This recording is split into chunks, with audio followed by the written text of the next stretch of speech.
Hey there, everyone. Let's talk about Hall of Fame 2024. And so far, we have two inductions. And knowing that this event is going to be taking place in Philadelphia, we kind of expected Paul Heyman, and we were all correct. He is going to be in the Hall of Fame class of 2024. And like I was saying, since it's in Philadelphia, ECW territory, we already got evidence of ECW with Paul Heyman.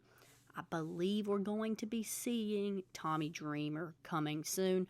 We know that WWE has worked out many deals with TNA/Impact Wrestling because we just literally had Jordynne Grace in the Royal Rumble. So that's just proof that they know how to work with TNA. So I definitely think Tommy Dreamer is a very high possibility of making it into the Hall of Fame, and he's definitely worthy of it. And there's just so many other ECW guys that could go in that are very, very deserving of it. So yeah, that's just something to keep in mind, ECW. And also, I think Demolition. It's time for Demolition to go in. Not only Demolition, also the Midnight Express. It's time for the Midnight Express to go in. They're more of an older team. They very, very deserving. And then when it comes to the women's side, you guys have heard me harp and harp on her for such a long time, saying that I've wanted her to be in the WWE Hall of Fame, and this is Victoria.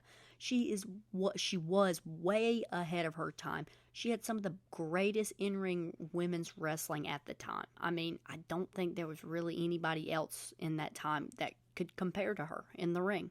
Go back and watch some of her matches. She could really go in the ring. And back then, women's wrestling wasn't like that. There was no, really, women's wrestling wasn't about in-ring wrestling. It was about the looks, and she could go in the ring. She definitely could. And so it's time for her to get her flowers. And somebody else is Lex Luger. Lex Luger is definitely deserving. I mean, he is the total package. But I mean, we know he's going to eventually go in, but they always want to wait until people pass away, and then they go off and put them in the Hall of Fame. They've done that so many times with so many wrestlers that are deserving of it. Right when they die, the next year they put them in the Hall of Fame.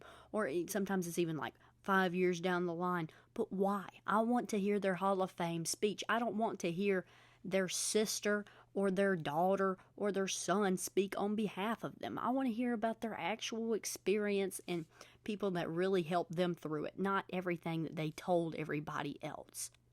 But they did put in Bull Nakano. That was the second induction announcement that we got. Of course, we've got more coming, but Bull Nakano, I mean, I'm a little too young to know anything about Bull Nakano.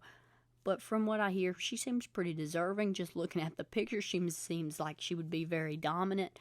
But, I mean, I think there might have been some other options that you could have done rather than her. I'm not saying that she's not deserving. I'm just saying give Victoria her flowers. It doesn't matter who you induct. I'm not going to be happy with any women's wrestler induction before Victoria goes in. I'm waiting for it. But yeah, that's all we've heard so far with the Hall of Fame 2024. I'm very excited. I'm a big fan of watching ECW. I love rolling back the clips. And so I'm ready to see the ECW guys get their flowers.